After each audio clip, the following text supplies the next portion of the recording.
Nagpapasalamat po tayo sa Panginoon sa muli pong pagtitipo natin dito sa gawain natin pong ito. Kaya bago tayo magsimula, manalangin muna po tayo. Panginoon po naming Diyos na banal at makapangyarihan sa lahat, kami po ay nagpapasalamat at nagpupuri sa iyo sapagkat niloob niyo po muli na ang inyong mga salita ay amin pong bulay-bulayan, maipaliwanag upang ito ay mangusap sa buhay po naming lahat sa pamamagitan po ng inyo pong banal na Espiritu na siyang gumagawa at kumikilos po sa aming mga buhay. Ya Lord, patuloy kang malwalhati sa mga salita nyo na amin pong pagsasalusaluhan at maipapaliwanag sa umagang ito. Ito po ang aming samot dalangin sa pangalan ni Kristo Jesus. Amen and amen. Lahat po ng tao ay nag-a-acquired ng karunungan. Pag sinabi pong nag-a-acquired ng karunungan, posible ito na pinag-aaralan sa tinatawag na formal o kaya naman ay informal na study. Ibig sabihin, pag sinabi nating formal study, ito yung wisdom na na-acquired sa school, di po ba? Sa mga trainings. Yun naman pong informal, ito yung mga self-study natin sa mga karanasan po natin. So lahat ng tao ay nag-acquired o bumibili o humahanap ng karunungan sapagkat ito ay napakahalaga. Pero yung wisdom ng mundong ito ay hindi nating mapangahawakan na katotohanan o yung tinatawag na ganap na katotohanan. Sapagkat lahat po na ngayon ay pwedeng maging subjective. Pero meron pong katotohanan, meron pong karunungan na ganap at tiyak na katotohanan sapagkat ang katotohanan iyon ay wala pong iba kundi ang karunungan ng ating Panginoong Diyos. At ang karunungan ng ating Panginoong Diyos ay pinahayag niya ng may katiyakan sa Biblia, sa Scripture, sa 66 na aklat ng Biblia. Kaya sa ating umagang ito, ating pag-aaralan, ang ating paksa, Seeking God's Wisdom. Ulitin ko, Seeking God's Wisdom. Hanapin natin ang karunungan ng Diyos. At ngayon ay atin itong pag-aaralan sa Kawikaan, Kabanatang 3, lalong-lalo na po yung verse 5 at sa mga sumunod na talata. Ganito po ang sabi ng salita ng Diyos. Kawikaan chapter 3 verse 5, Kay Yahweh ka magtiwala, buong puso at lubusan, at huwag kang mananangan sa sariling karunungan. Siya ay sangguniin sa lahat mong mga balak at kanya kang itutumpak sa lahat ng iyong lakad. Huwag mong ipangahas ang iyong nalalaman, matakot ka sa Diyos, lumayo sa kalikuan. Sa gayon, ikaw ay lalakas at magiging matatag, mawawala ang tiisin, gagaling ang iyong sugat. Seeking God's wisdom o hanapin ang karunungan ng Diyos.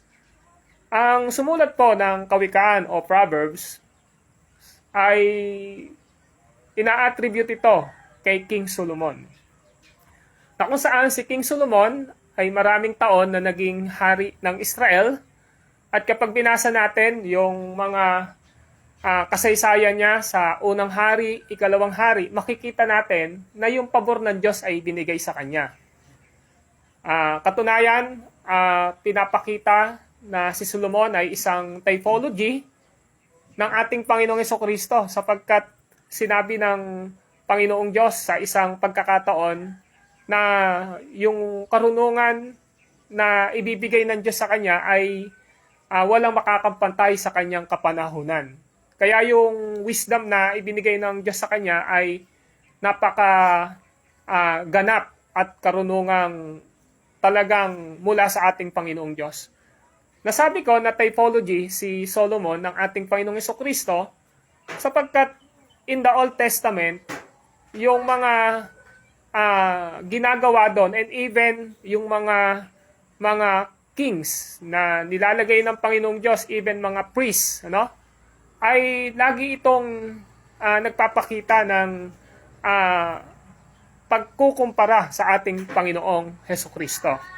Ngayon, siyempre, kung atin nga pong titingnan sa Bagong Tipan, ang Panginoong Hesukristo po ang karunungan ng Diyos, sabi sa isang bahagi ng kasulatan. Si Hesukristo ang karunungan ng Diyos. Ibig sabihin, siya yung nag-incarnate na karunungan ng ating Panginoong Diyos in His person nung nandito siya sa lupa and even sa kanyang pagiging God. Kaya yung karunungan ay ina-attribute ito sa ating Panginoong Hesukristo. Of course, when we say karunungan, ito ho ay patungkol sa salitang mga words, mga salita o pananalita. Alam din naman po natin in John 1:1 hanggang 2, alam natin na si Kristo ay tinaguri ang word o salita, di ba? Ang sabi doon, sa pasimula pa ay naroon na ang salita. Kasama ng Diyos ang salita at ang salita ay Diyos. Di ba? Ang sabi, nagkatawan taong salita at nanirahan sa piling natin. So, kung titingnan natin, ang wisdom ay laging matatagpuan sa ating Panginoong Hesukristo. Ngayon, dito sa pagkasulat ni King Solomon, malinaw po ito na nagpapakita sa atin na saan ba tayo dapat na nagre-rely? Saan ba dapat tayo nagtitiwala? Sa wisdom ba natin? Sa wisdom ba ng mundong ito? O sa wisdom ng ating Panginoong Diyos?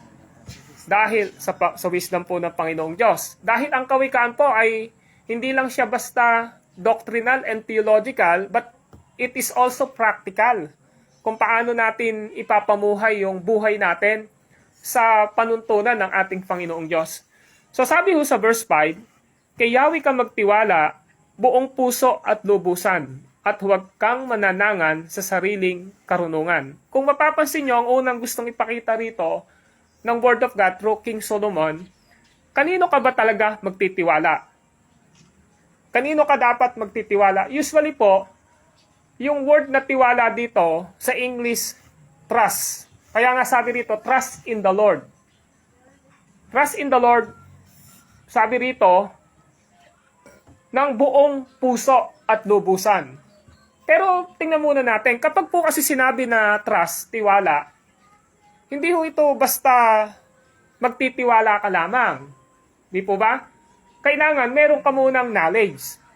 Kasi hindi ka ho pwedeng magtiwala nang wala kang karunungan o kaalaman. Tama po ba? Halimbawa, bigyan ko ho kayo ng isang illustration. Kung ngayon lang po ba ako kung ngayon lang po ako nagpakita sa inyo, hindi nyo ako kilala, tapos sabi ko, papasukin nyo po ako sa bahay nyo, Aling Bilen, papapasukin kaya ako ni Aling Bilen? Ngayon lang niya ako nakita. Hindi po ba, hindi nyo ako mapapapasok? Pwede nyo ako papasukin pero wala kayong tiwala sa akin. Bakit? Ngayon nyo lang ho ako nakita Hindi po ba? Ngayon, bakit pagka nakita tayo ni Sister Belen, pinapapasok na niya tayo? Kasi kilala niya tayo. Doon sa pagkakilala niya na yun sa atin, alam niya kung sino tayo. Kaya yung tiwala ni ating Belen, nandoon na po.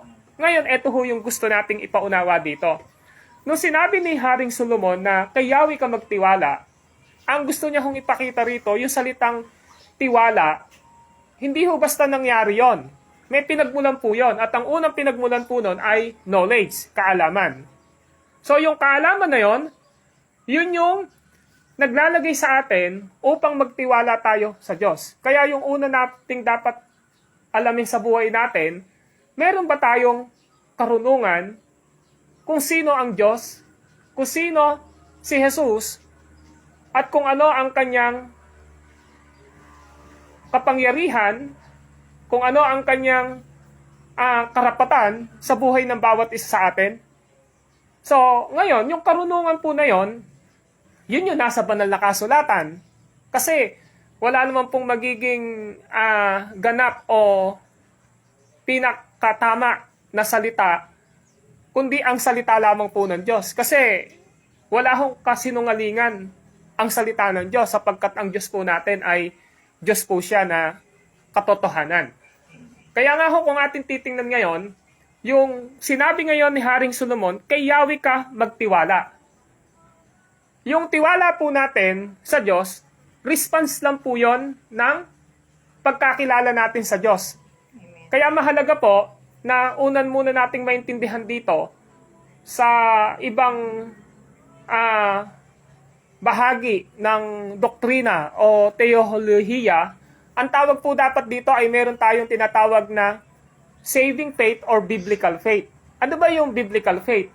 Ang biblical faith po na tinuturo ng Biblia, meron tayo dapat na dalawang sangkap ng ating pananampalataya. Una, knowledge. Meron tayong karunungan, kaalaman, kung sino yung pinapanampalatayanan natin. Kasi lahat naman po ng tao sumasampalataya at nagsasabing meron Diyos eh. Tama po ba? Pero ang tanong natin naman ay, nagtitiwala ba sila rito?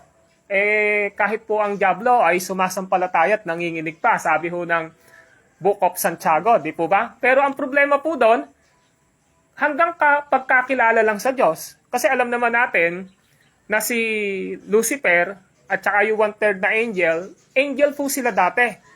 Ibig sabihin, kilala talaga nila yung Diyos.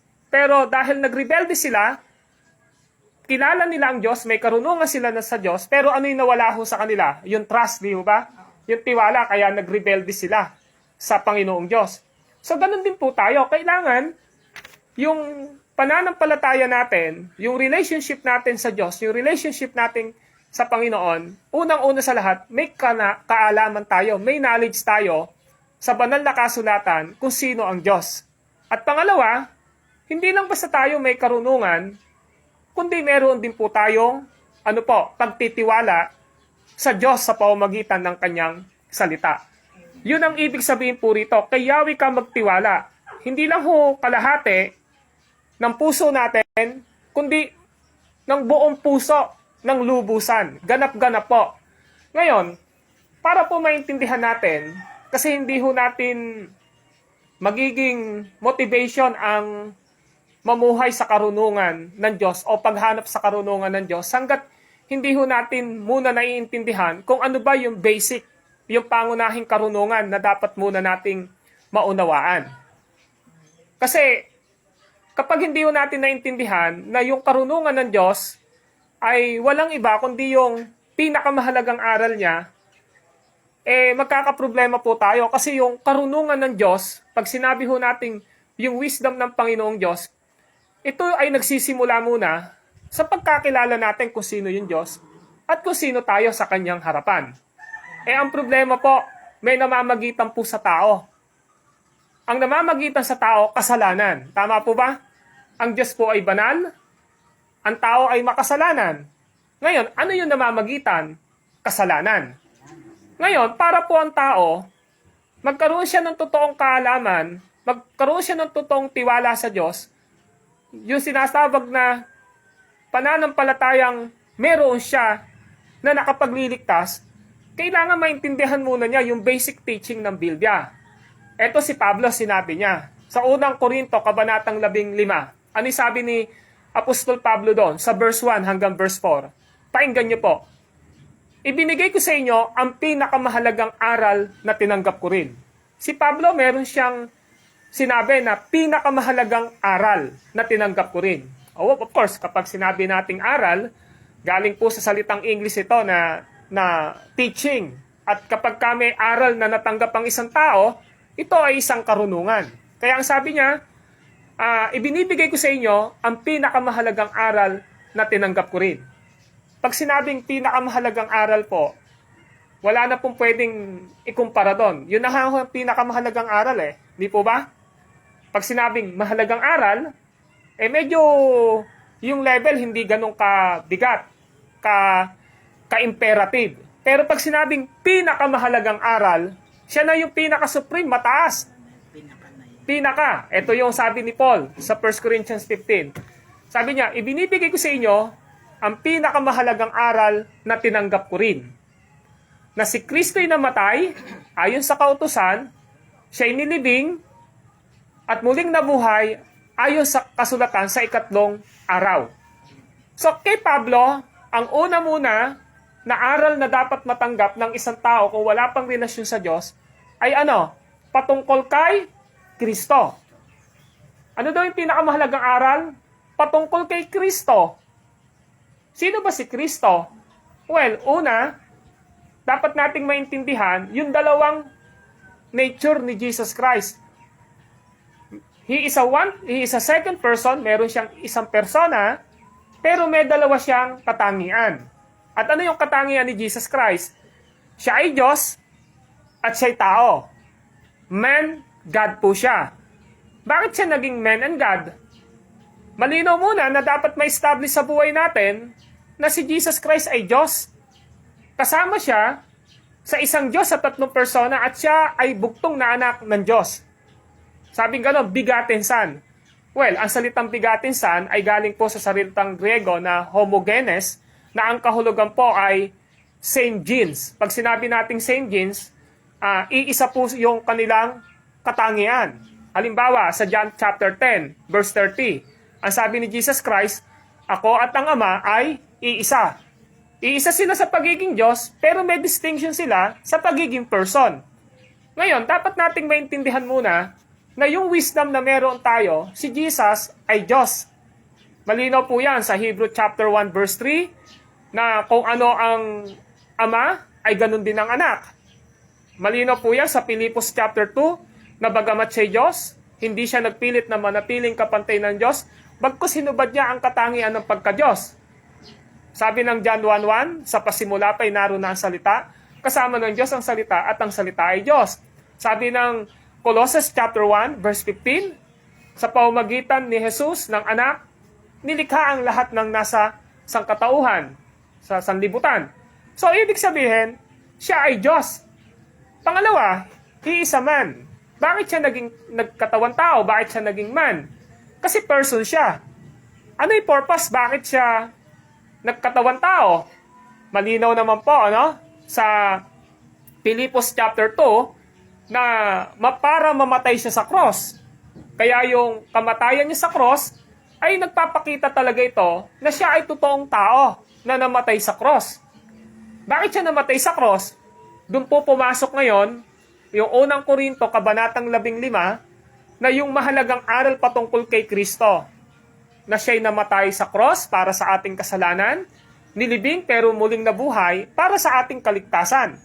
So, yun yung pinakamahalagang aral na dapat na maintindihan natin. Kapag naranasan po yun ng isang taong makasalanan, at yun ay naging unang pundasyon ng kanyang karunungan at pananampalataya, ang taong iyon ay totoong nakaranas ng pagliligtas ng ating Panginoon. Nakuha niyo yung punto ko? Ngayon, after po niyang masave, after po niyang maligtas, dapat patuloy niyang sinisik ang knowledge ng Panginoon. Patuloy niyang hinahanap ang karunungan ng Diyos. Kaya ngayon, kung ating ahong titingnan, ang sabi sa verse 5, kay Yahweh ka magtiwala buong puso at lubusan at huwag kang mananangan sa sariling karunungan. Tapos yung verse 6, ang sabi rito, siya ay sangguniin sa lahat ng mga balak at kanya kang itutumpak sa lahat ng iyong lakad. Hindi ho lahat ng tao sinasangguni yung Panginoon o yung Diyos nila. Ang nakakagawa lang po noon ay walang iba kundi yung mga anak ng Diyos. Yung mga mananampalataya. Yung mga disciple ng ating Panginoong Diyos. Tayo ho yun. Na kung saan ay sinasangguni natin sa Panginoong Diyos ang lahat ng mga balak at plano ng buhay natin. Kaya ang sabi ron, kay Yahweh ka, sabi ron, siya ay sangguniin sa lahat mong mga balak at kanya kang itutumpak sa lahat ng iyong mga lakad. So sabing ganon, bago ka lumakad, Bago ka magplano, bago ka gumawa, isangguni mo muna ito sa Panginoong Diyos. Ano ba yung salitang sangguni? Sinasabi mo sa Lord, Panginoon, ito po bang plano kong ito ay kalooban nyo at ayon po ba ito sa salita ninyo? Hindi ho ba ito lumalabag sa salita ng katotohanan ninyo na siyang kalooban ninyo? Panginoon, ito ho bang didesisyonan kong ito ay naayon sa iyong kalooban? Naayon sa iyong salita? Kasi ang kasunod, itutumpak ka niya sa lahat ng iyong mga lakad. Ang salitang itutumpak, itutwid tayo. Di ba? Kasi, sa totoo lang ho, sa verse 7, may kanya-kanya ho tayong karunungan. Hindi ho yun yung gusto ng Panginoon na ipapangahas po natin yung ating nalalaman. Kasi ang sabi ng verse 7, huwag mong ipangahas ang iyong nalalaman. Kasi kung ang nalalaman mo lang, ang karunungan mo lang, ang siya magiging basihan ng desisyon mo sa buhay, pamamaraan ng iyong pamumuhay, o basihan ng iyong pamumuhay at desisyon, babaksak po tayo. Pwedeng sabihin mo, nagtagumpay ka, pero baka ito ay hindi naman ayon sa prinsipyo ng salita ng Diyos. Kaya yung pinaka-accurate o ganap at tama na tinuturo ng Biblia ay walang iba kundi ang wisdom ng ating Panginoong Diyos, karunungan. Ganun naman dapat ho talaga Dahil si Jesus po ay hindi lang siya basta naging tagapagligtas ng buhay natin, kundi Panginoon natin siya. Dapat yung lahat ng uri ng pamumuhay, desisyon at plano natin ay lagi po itong pinapasakop natin. Sinasubmit natin ito kay Jesucristo na siyang Panginoon ng ating buhay. Kaya, ang sabi niya, huwag nating ipapangahas yung ating karunungan, yung ating nalalaman. Napaka-dangerous po niyan. Tama po ba? Kuwari, meron kang nalalaman na sa tingin mo, ito yung tama. Pero ang tanong ba, yung nalalaman mo ba na yan, na sasabihin mo, gagawain mo, yan ba ay ayon sa salita ng Diyos? Kasi kapag hindi ho ayon sa salita ng Diyos yan, pag ginawa mo po yan, hindi pa rin po yan pagtatagumpayin ng Diyos. Kahit na po, sa tingin mo, nagtagumpay ka. Pero kung hindi po yan, ayon sa salita ng Diyos, sa prinsipyo ng salita ng Diyos, hindi ayon sa kalooban ng Panginoong Diyos, ang magiging consequence po niyan ay bunga, ay hindi po makakaganda sa bawat isa sa atin. Kaya ang sabi niya, huwag mong ipapangahas ang iyong nalalaman. Ang kasunod, matakot ka sa Diyos, lumayo sa kalikuan. Kasi ganito po yun Sa totoo, kapag ang isang tao, alam niya na makikinabang siya sa mga magiging desisyon niya, itutwist po niya, babaloktutin niya yung salita ng Diyos. Di ba may mga negosyante kahit Christian, nandadaya? Hindi ho tama yun. Tama po ba? May mga tao na namumuhay na sinasalungat at sinusuway ang salita ng Diyos. Tama ho ba? Parang kung bibigyan lang tayo ng isang halimbawa, kapag ka ba Sunday, di ba? Ang command ng Lord, alalahanin mo ang araw ng pamamahinga, di po ba? Sabing ganon, unahin mo ang kaharian ng Diyos. Ano susundin mo? Yung salita ng Diyos o yung nararamdaman mo pag-araw ng linggo o sa sitwasyon na mayroong higit na pakinabang ka? Di ba siyempre hindi po. Ang susundin mo salita ng Diyos. Kasi pag hindi mo sinunod yon, nagkakamali ka sa harapan ng Panginoong Diyos. Kaya malinaw po na hindi ho natin pwedeng ipangahas o ipagyabang ang anumang karunungan na meron tayo kung ang lahat ng ito ay hindi po naaayon sa salita ng Panginoong Diyos. Nakuha niyo po ba yung point ko? Kaya ang sabi niya rito, sa verse 8, yung promise niya, sa gayon, ikaw ay lalakas at magiging matatag, mawawala ang tiisin, gagaling ang iyong sugat. Merong promise si Lord Yung promise niya ito, sa gayon, ikaw ay lalakas at magiging matatag.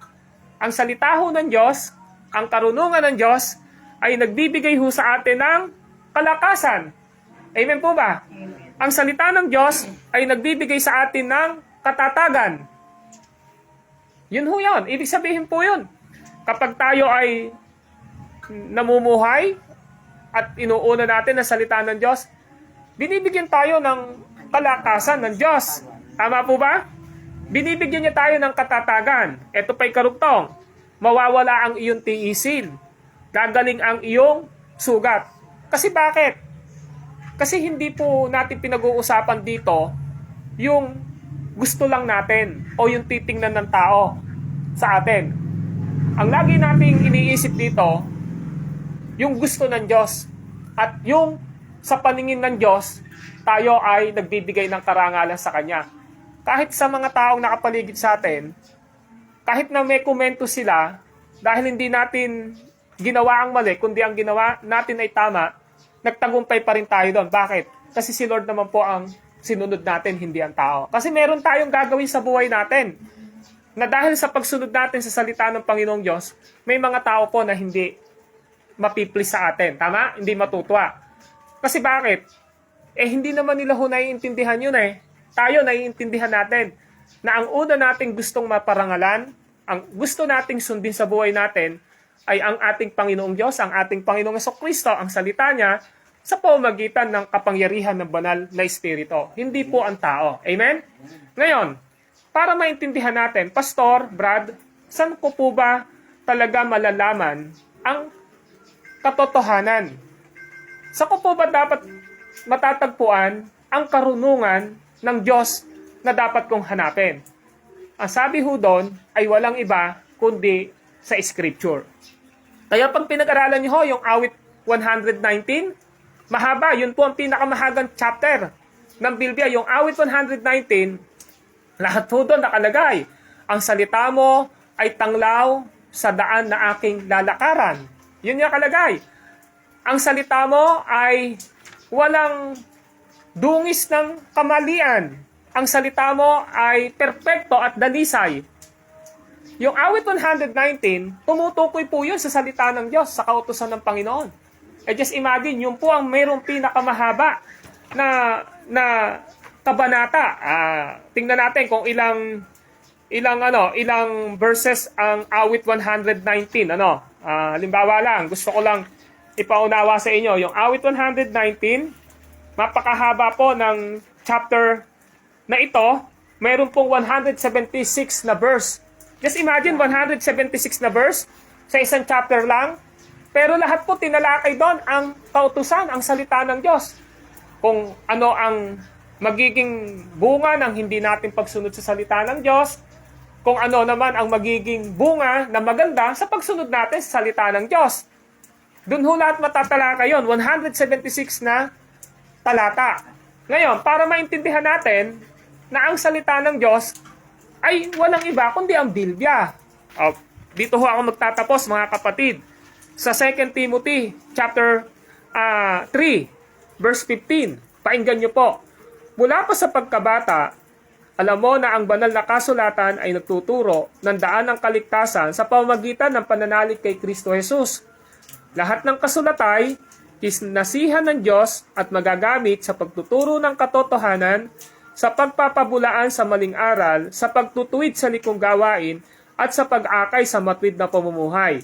Sa gayon, ang lingkod ng Diyos ay magiging handa sa lahat ng mabuting gawain.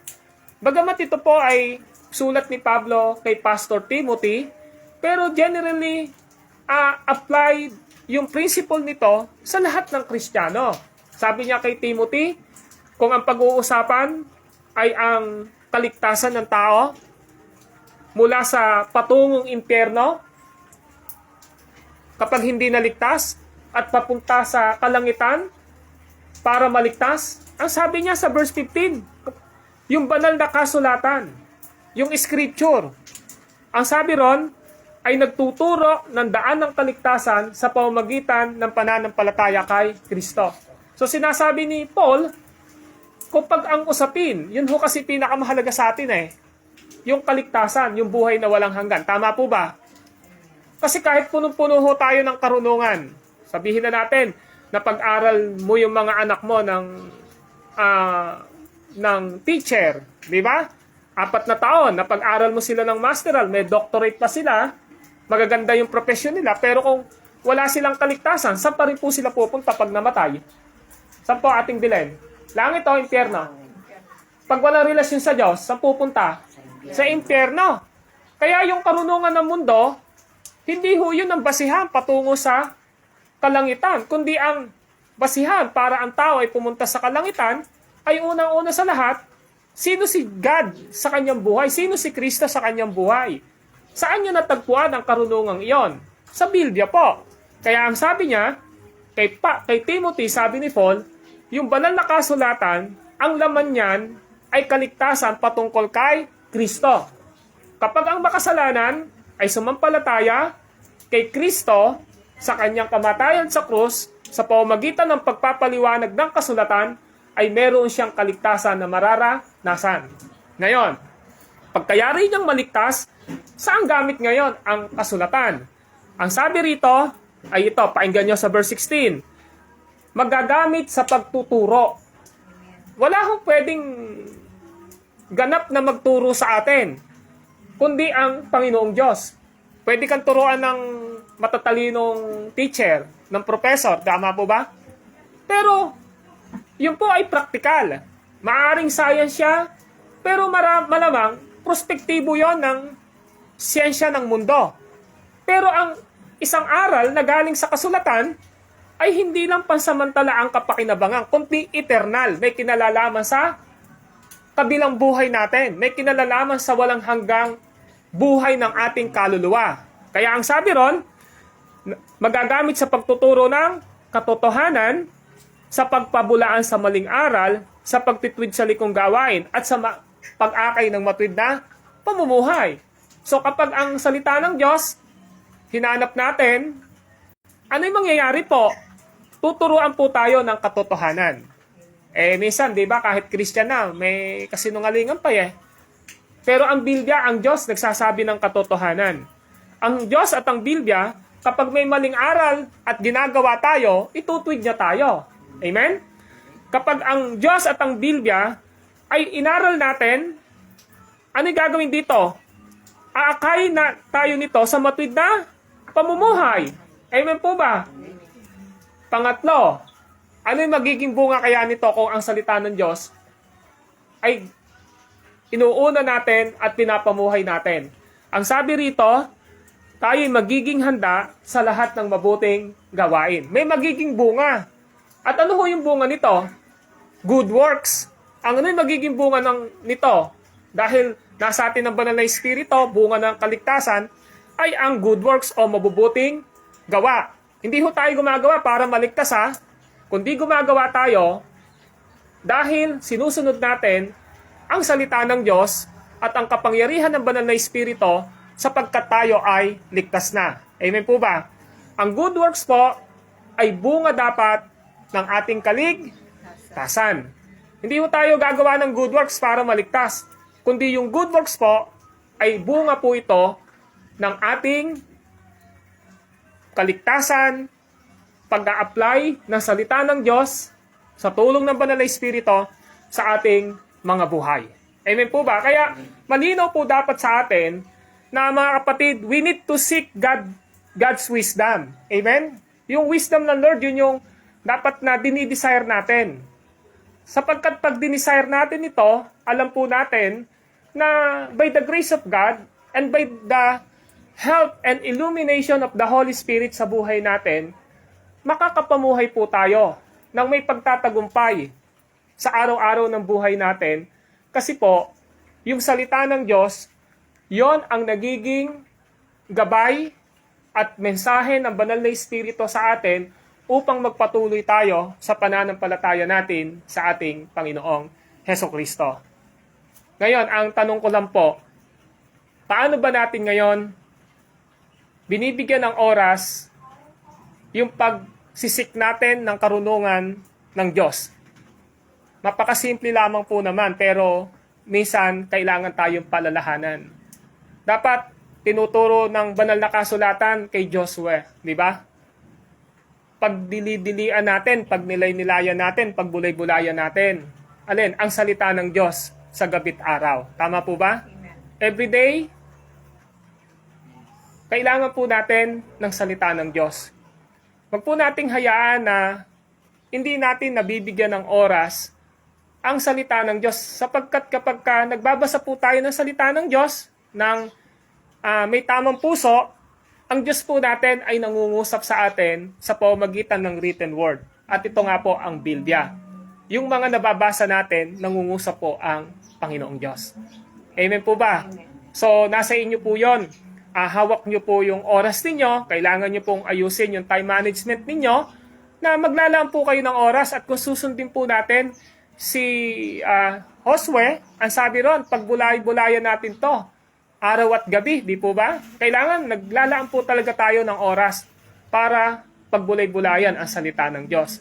Pangalawa, kapag meron po tayong mga ganitong gathering na discipleship or Bible study po natin, paglaanan po natin ng oras para patuloy tayong maturuan ng salita ng Diyos sa pamamagitan naman ng paggamit ng Panginoon sa pinagkatiwalaan niya at binigyan niya ng spiritual gifts sa pagtuturo o pangangaral ng salita ng Diyos. Amen po ba?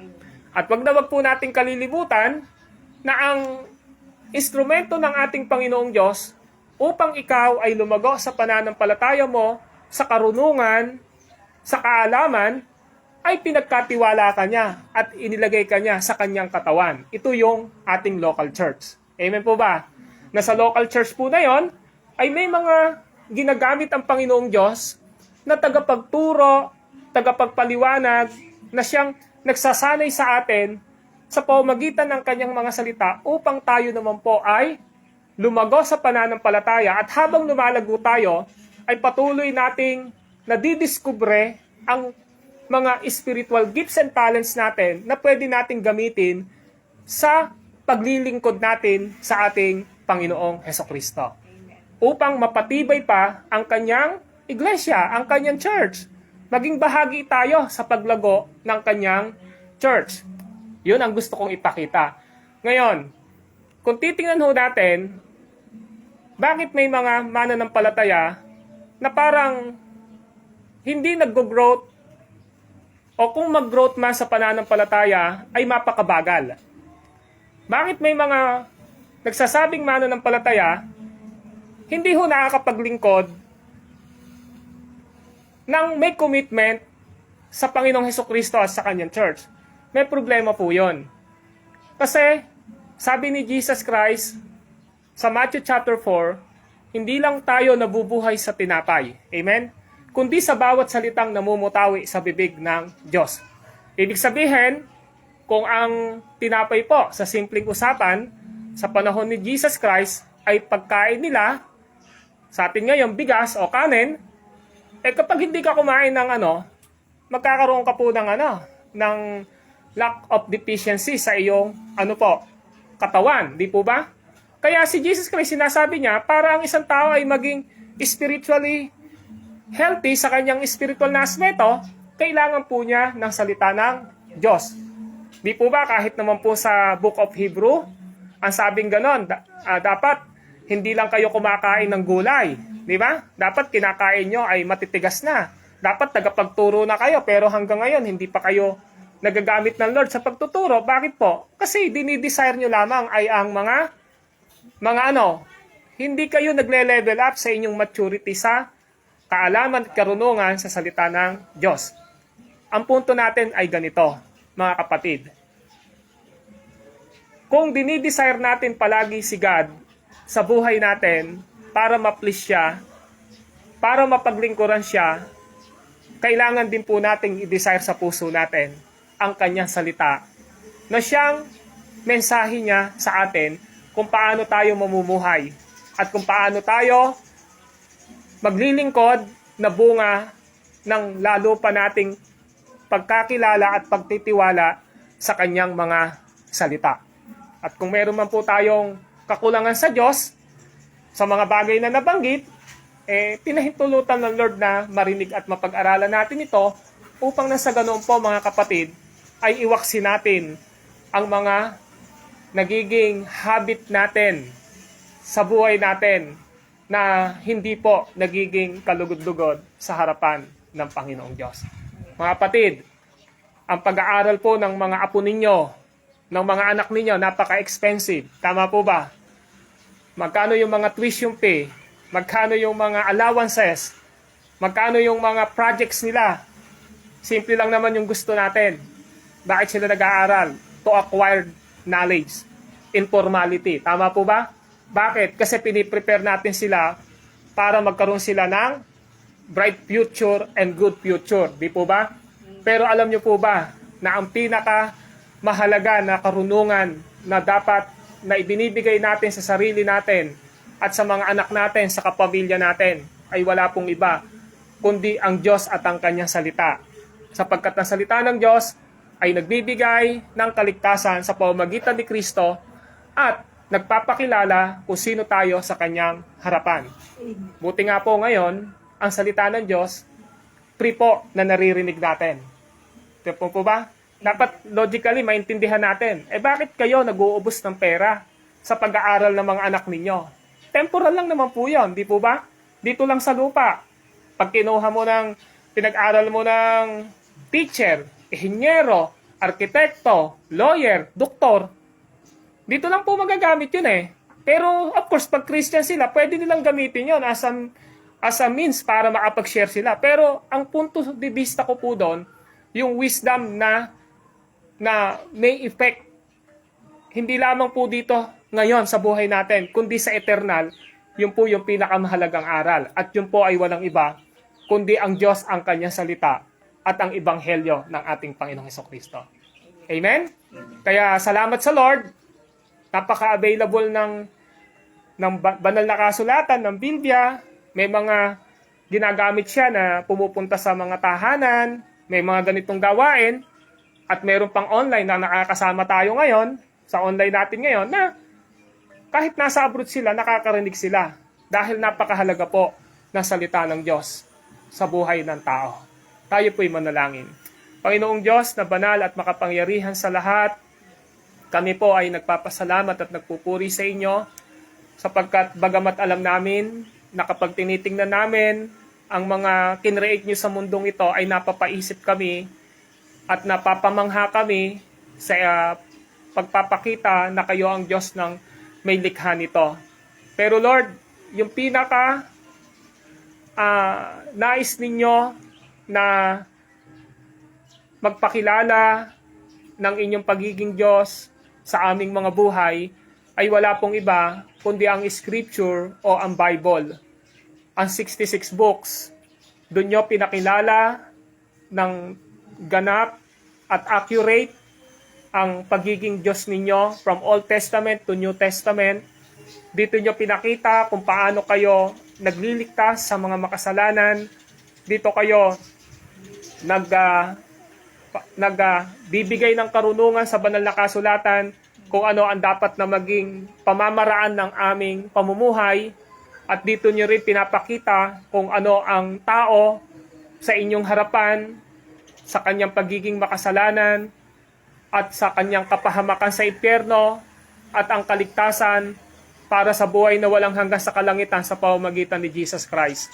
At nawa, Panginoon, kaming mga anak ninyo ay hindi lang basta nagbabasa, nakikinig, tumatanggap ng mga aral ng inyong salita, kundi dapat din po namin itong ipamuhay upang makita sa buhay namin ang mga bunga ng kaligtasan at ng inyong salita at ng banal na Espiritu upang luwalhatiin ang inyong pangalan, Panginoong Diyos, sa buhay namin. Hindi lamang po yun, apply po talaga namin sa buhay namin ang inyong salita. At ibahagi din po namin ang inyong salitang ito sa mga tao na lalong-lalo na wala pa pong relasyon at tamang pananampalataya sa inyo sa pamamagitan ng aming Panginoong Hesus. Maraming salamat po, Panginoon, sa lahat ng aral na aming natanggap sa umagang ito. Ito po ang aming samot dalangin sa inyo, Ama, sa pangalan ni Kristo Jesus. Amen.